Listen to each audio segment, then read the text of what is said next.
iTestify is about testifying of what Jesus Christ has done and can do in each of our lives. Through testimony of people just like you and through study of His Word, our prayer is to encourage each follower of Christ to be a light in this world. So let your light shine before men, that they may see your good works and glorify your Father which is in heaven. Matthew 5:16.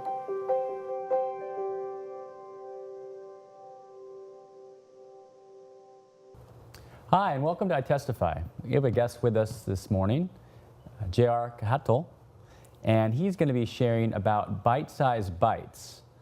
JR, what exactly are bite-sized bites? It's pretty much a platform where we're trying to gather all the different Adventist food entrepreneurs that have a passion of faith, and having them share the story of how it kind of connects to using their businesses to reach people in the community. And so we're really trying to create a community of people to gather them to be able to share the health message through the food businesses. So what makes bite-sized bites unique from other cooking shows, or what is exactly the health message that you're promoting? So what's really different is that we really try to focus on the mission aspect. You know, there's a lot of different food products, or a lot of food businesses, especially a lot of them have been plant-based. But what we really try to really make it different is that we wanted to make it a mission component, where we wanted to incorporate, how do you share the gospel through food?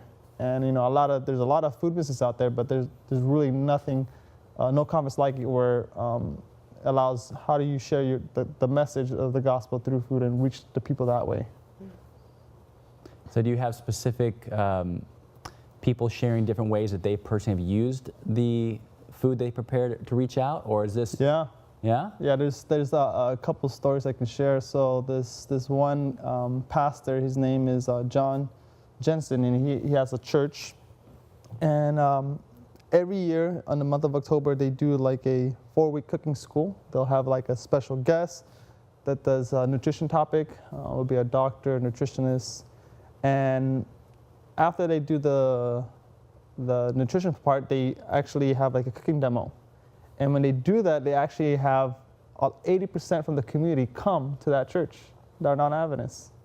Wow. And a lot of them have been coming to the church after that event, and they really enjoy the community behind it, how they talk, and people actually started asking more about faith and what their church is about. And because of using the church as a way to create a food demo and having a nutritionist come out, or a dietitian, or a doctor, the people in the community would come out, and eventually people would start coming to church on Saturday, and without even inviting them. And they're like, hey, you're here during the week. What makes you want to come here? Oh, I really just enjoyed what you guys have been doing and just wanted to check it out. So the church members get involved in preparing the food, or is this special guests that come out specifically for the event? So the way it works, that's in that context, they usually have the church members prepare the food ahead of time. So there'll be like a recipe that's been given, and the church members would take certain portions and they'll just try to multiply it so it feeds X amount of people. And then, or sometimes they'll have like a guest that does the food demo, and then the church members will help.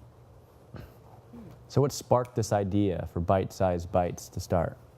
The way this idea came about is pretty much, I was at ASI at Phoenix, and what had happened was I was sitting down during one of the main sessions, and when I saw one of the presenters, they had some type of like video going on. It was about food, and then all of a sudden it hit me. I was like, hey, we have these conferences for GYC, for young people, especially on spirituality and faith. We have a conference called iShare, that's on literature evangelism. We have a Amen conference for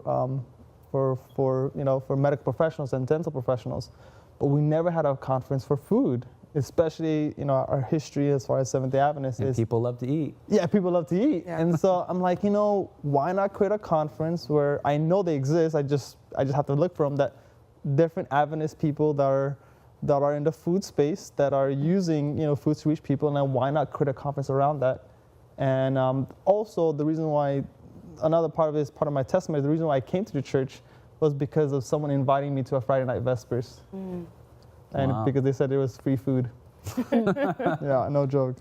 Wow. But it's so true what you say, and in that story that you told too, where the community gravitates towards food and towards like supping together. There's something about food that brings people together, not only for the food, but to fellowship together and to Correct. socialize. So what better place to introduce the gospel to them? And it goes hand in hand.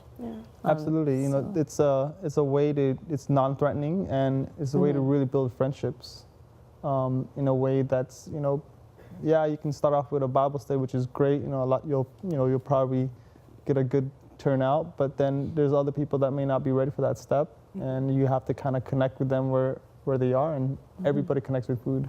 Doesn't matter which culture you are. Like, if you put food in front of them, they're all gonna eat. You know. I actually was thinking too that, you know, we so often want to have food and share the gospel, and that's great. But the food actually can be the gospel if you're giving them the correct type of food. It speaks of Christ, what He wants for Absolutely. us. You know, what our bodies were made for. So it's kind of interesting to think about that. You don't even have to bring up the Bible at all, and they can see Christ through how we care and love them in the food that we prepare. Amen. Yeah, I agree. Totally agree. It reminds me of the story of Pavel Goya. He was sharing one of his church members who was in a well-to-do community, and he wanted to reach out to his neighbors, and he tried to, and it just gets shut down. Like they're in need of nothing. So he was told, Pavel Goya told him, well, just invite him over for dinner. It's like, that's it, just invite him for dinner. And so he did. His wife cooked like a spread of Greek food, and this person finally decided to come, and he just saw how they interacted with each other and had so much peace, and they enjoyed each other's company. And eventually he started coming more, and then his wife came and children came, and the whole family ended up coming to the church. And I think more of the neighbors, and it was all based on just having them over for a meal. Yeah. So you'd be surprised what just healthy, but you got to cook right. You have to cook good. It can't Oh just yes, be you a have to meal. make sure that it tastes good. If it doesn't, they ain't coming back. So what kind of guests do you have on the show that are in this cooking space? So it's pretty cool. We have some. Have you guys heard of the concept Blue Apron or Plated, where they ship, the recipe box? Yeah. So I have a friend of mine. She's going to be presenting on Sunday. Called her name is Shad Lowe, and she has a concept called Vegging Out. And what it is, it's a meal delivery program where they can ship 1 week of vegan meals. So she takes it a step further. So a lot of times you have to cook it yourself and look at the recipe. She says, no. Let's take it a step further where let's give them a week worth of vegan meal. They literally get it the next day on Monday or Tuesday if it's local, or they can ship it anywhere in the U.S. Wow. Yeah. I want that. Yeah, exactly. So people who are like working professionals that are needing a break from cooking, or that there's people that want to transition to plant-based, she provides that. And a lot of times, it's great to be healthy. You can't just eat one meal. You have to kind of have this consistency. So she says, we don't want to give you just one option. We want to give you a whole week worth of vegan meals. Yeah. And she's Adventist, and she exists. No one really knows about what she's doing, but she's doing more things that are reaching out to the community than we can ever do just simply by doing Bible studies. Yeah. Wow. So that's one concept that we have. And then another one is Chef Chu. You guys probably heard of the Veg Hub out in Oakland. He has a restaurant with the Northern California Conference where they make vegan sandwiches and has his own meat product. I think it's called Better Than Meat. And he's, trying to use a way to create a space where he wants to use a food product, not just a restaurant. And so all these people are, are Adventists that are doing it, and I really want to highlight that because I think it's time, especially where the trend is, and seeing the CEO of Tyson Food, one of the largest meat industry, is saying that the future is plant-based. And he's investing millions and hundreds of millions of dollars into plant-based companies because he understands that this is where the future is. Yeah. And so why not have Adventists who have this mission-minded mentality and give them this opportunity where we can reach more people and work together. Yeah. So can you share with those who may not be as familiar about this plant-based concept and why we believe it is a healthy way of life, and why we follow it? Yeah, so, it all goes back, of course, in Genesis chapter 2, how God's original diet is fruits, vegetables, herbs, and, we really believe as Seventh-day Adventists that one of the core things that we need to understand is that your body's a temple and that we need to treat it the best we can. And so the whole concept of a plant-based diet is really, for those who are vegan, it's really no dairy, no milk, no meat. But for those who are, not necessarily vegan, but are called vegetarian, they'll have some type of milk products and cheese and stuff like that. And so that's really the whole concept of just trying to get people to eat healthier, feel better, and trying to push that avenue to see that there's a better way of living and that, you don't need to have these aches and pains that comes as you get older. And also mentally, right? Yes. The clarity that comes with eating a certain diet and the decisions that you make, it goes forward to how you live your life. Yeah, especially having that aspect of productivity. Everybody in the workspace wants to be productive, and having that plant-based diet definitely helps with that productivity. Yeah. I know for myself, I grew up not eating meat, but at some point in time I thought, oh, I should try it. I'm missing out. Right. So I did, and it's tasty. I get that, but one fear that a lot of people have is that they're gonna miss out on food that they love. They're just gonna be miserable. Yeah. They feel like it's something that's impossible because they don't know what to make. And so That's why I get the Impossible Burger. See, it's, Oh, that's true. Oh, shameless plug. I wish I owned it. But So I was wondering, what kind of advice do you have for people that you would normally tell them at some of these meetings? So when it comes to so one of the things that we do when it comes to, especially when it comes to the conference, we actually have a food demo where people can literally see exactly how it's done. And so this year we're gonna have Chef Chu do like a food demonstration, and how to just. I'm not sure exactly what he's gonna be making, but you can have a recipe right there from the conference, and once you finish, you can truly try it at home and make it yourself. And so the whole concept is just really trying to just start small, whether it be just eating a light, healthy breakfast or a heavy breakfast, but more on the healthy side. And it takes time, and I think a lot of times many of us, we kind of go to the extreme where we say, okay, I'm gonna just go all in. But for some people, they need that baby steps. And so it all starts with that one recipe that hopefully that it convinces people to try that plant-based, especially for those who may not be, maybe not be vegetarian or vegan coming into the conference. Yeah. So people can attend this conference. It's an annual conference? Yeah, it's our second one. It's the Nice. second one. And it's just been awesome to just see how we were about to double our size. Last year we had about 50. We expect this year to have about 100.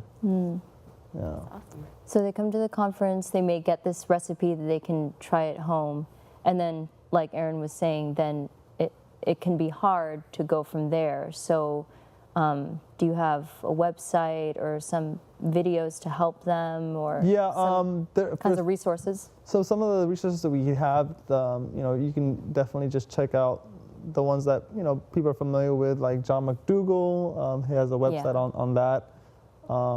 Also go through Nutrition Facts, and some of them have those nutrition education. But for us, we do have recipes. I know one of our friends, she does a Simply Baking YouTube channel, and she has she has a 1-minute cooking videos on baking and stuff like that. So we really try to make it as simple transition as possible. But it all comes down whether or not they're ready for it, and whether or not they're motivated as well. So yeah, I think it's it's a lot easier than most people think it is, especially when it comes to creating food. It's so simple. You just need a couple ingredients and, use certain, like people don't realize that you can use cashews and almonds to make nut cheese. And a lot of people think it's like the real thing. And so we really try to push it in a way where we make it simple for people to do that. And I think it's worth mentioning also that you can be an unhealthy vegetarian or vegan as well.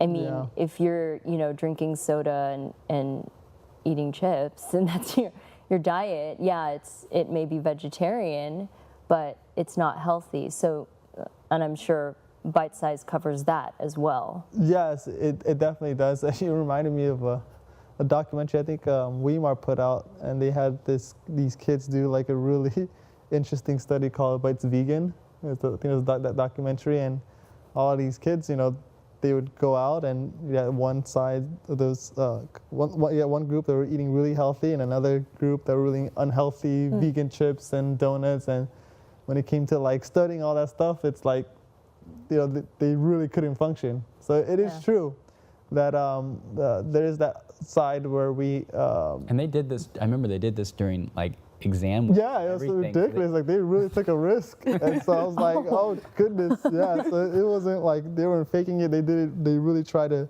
make it as real as possible. And so this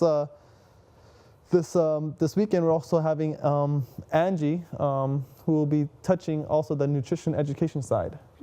And so she's gonna, be sharing the concept of how like food affects the body and your productivity.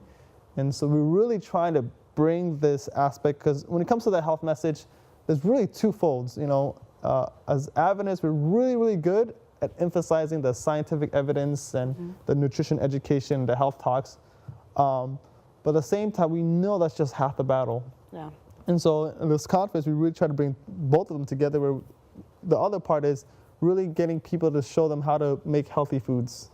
And so when you got nutrition education, health education with the concept of making simple meals that are very practical, when you have this, you have a cohesive thing. And I've been to certain conferences that all they do is talk about is health education, which is great. Yeah. But as a nurse and working that field, it doesn't matter how many health education you give. Yeah. If you cannot get them to taste healthy food, they'll never ever try it or test it. Yeah. And so that's what we're really trying to do. We're trying to build or create this whole concept of the theory aspect, the education part, but also the practical. Yeah, no, it's true, because I think a lot of times we think that if we bring a convincing argument, we lay out all the facts, people will be convinced. They will see their error. And it's, a lot of times people are emotionally attached to their food. That's why they're eating the way they are. Sometimes people, they've never even heard of the concept. I used to think growing up, everybody knew how to eat healthy. They just chose not to. And then I realized when I was growing up and also as I got older, that most people just didn't know how to eat healthy, or they didn't have opportunities to even eat that way. So, I also am a nurse, and I do educate patients about, eating healthy. And most of the time they're just like, I can't do that because, it's too hard. My entire family eats this way. If I'm the only one, it's just they think you're weird. Yeah, so it's you're right. It's half the battle. Yeah. The information's just half the battle. Yeah. And I know the flip side of it, because your position is, if you just share with them the information, that they'll change and they'll. Well, I'm saying that you shouldn't have that, because they won't change. They won't.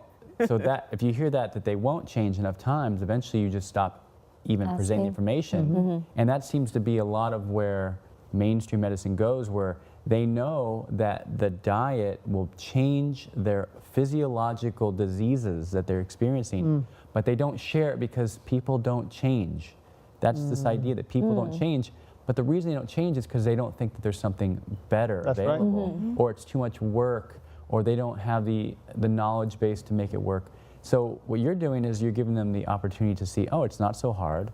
I see the benefits and I can do this, and it tastes pretty good. Yep. Yeah. even Yeah. better than what I'm used to for what's in it. And you encourage them to be able to take what they've tasted and bring it back home to the doubters, the naysayers. you know, Exactly. and make them believers. Can we, for a second, go back to, well, Reed, you were saying it's not so hard. Can you give maybe some tips as to making really simple, healthy food? Because, people are working. Right. This is not your 9-to-5 job Right. doing bite size. This is actually a passion Yeah. project. And, both of you are nurses. Like, Reed, you work. I like to eat food, so. Yes, and I do. Actually, we all really like to eat. And we all have these jobs where Aaron works 12-hour shifts. I work 10 hours. Reed works all the time. So, what are some simple tips, just off the top of your head, for people to, when they want to be enforcing this new lifestyle and this new healthy eating, how do they do that and fit it into their everyday life? Right. So, I mean, I guess I'll just go from my experience. Working as a nurse, it's really difficult to kind of to be consistent. And for some people, it takes a transition. So, my best, I think you'd be first starting with breakfast. Would be just trying to get granola. Go to like a Whole Foods store, get the granola, get like a whole bulk of it, and eventually, take it home with you. And then for breakfast, instead of just like skipping breakfast or eating eggs or eating, some type of unhealthy food, try granola. Has a good amount of carbs and fiber as well. When you have that, you can use, instead of using whole milk, just use almond milk or soy milk.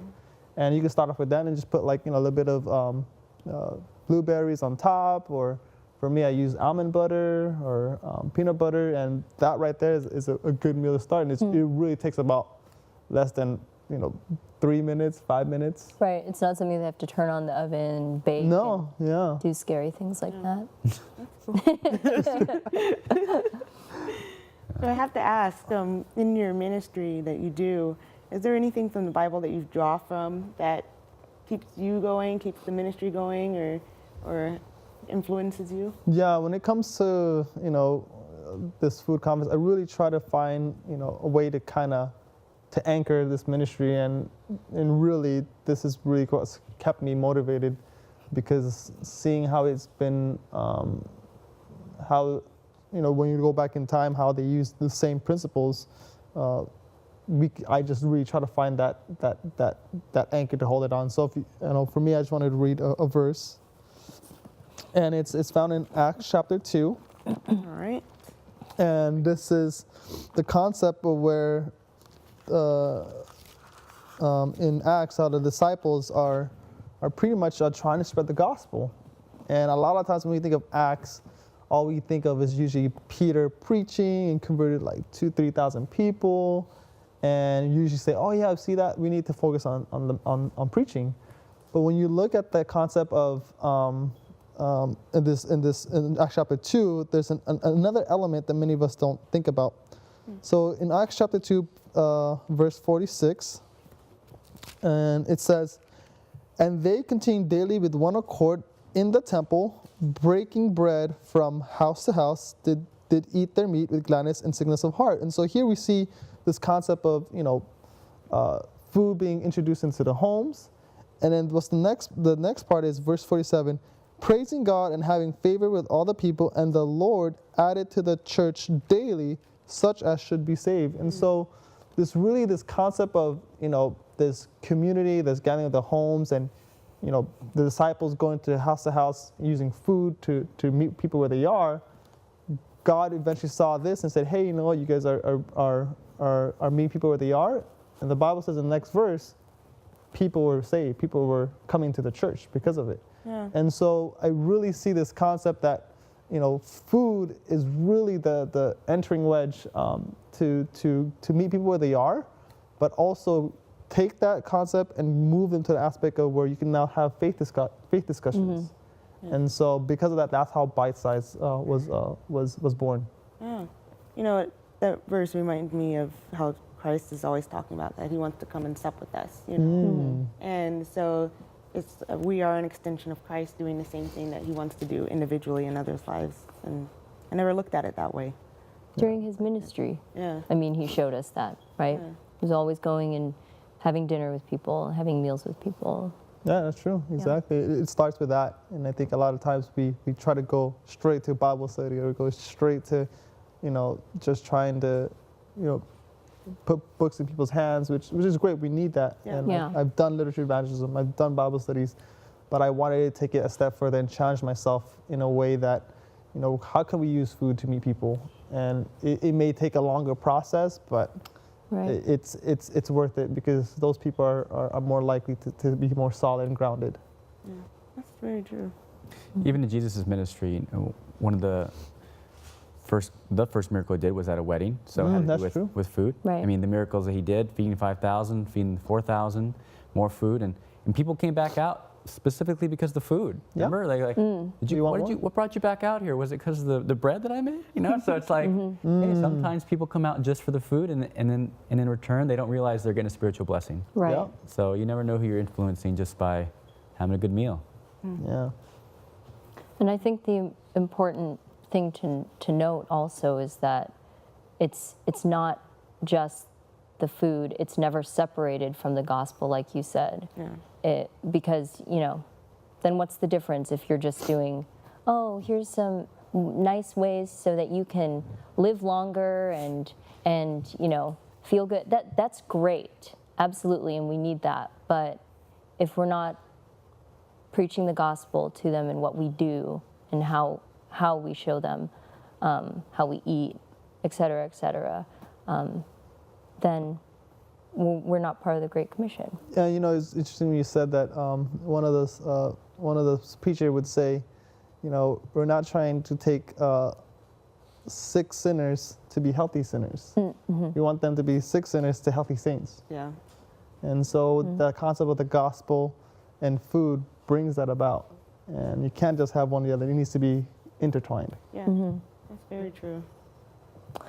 Will you share with us your website and your contact information? Yeah, for those who want more information for us, for about Bite Size, just go to bitesizetalks.com and you can see all our different information about what we do and our next food conference event. Well, JR, we thank you so much for coming on and just sharing about your ministry. It's such a unique ministry as well that can have far-reaching results in the community as well, Right. for those who may not even know the Lord yet. So we thank you so much. And we thank you, our viewers, for watching. I hope you enjoyed this episode of iTestify. If you did, and if you would like to donate, we'd like to send you to LLBN.tv. We thank you so much for watching. God bless.